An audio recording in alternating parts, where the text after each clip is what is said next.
za awali miongoni mwa vijana mliokuwepo hapa katika sheria zetu 7 ambazo zinatekelezwa na mradi huu wa Chaguo Langu Haki Yangu.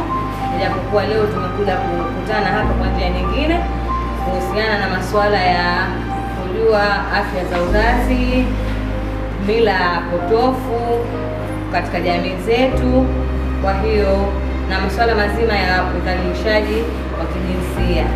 Kwa hiyo tuwe tayari kupokea mafunzo haya, tuyasikilize kwa makini ili tukitoka hapa tuwe kama mawakala kwa wenzetu, tuweze kuwapa mafunzo. Mitandao sasa hivi tayari imekuwa kufikia nyanja tofauti. Kwa hiyo tujitahidini ili tujue tunachokifanya, je, kiko sahihi ama hakiko sahihi.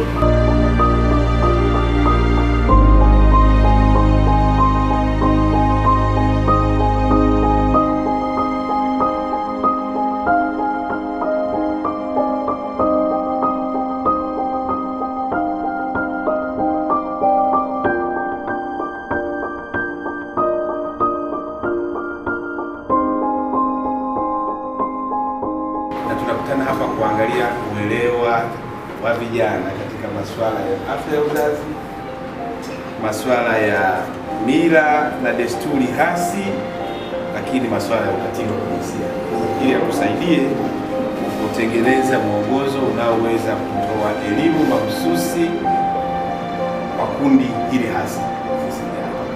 Kama wahusika na waathirika wa masuala haya, tunahitaji kujifahamisha wenyewe, lakini pia tusaidie kuja kusaidia na wengine kujua masuala haya.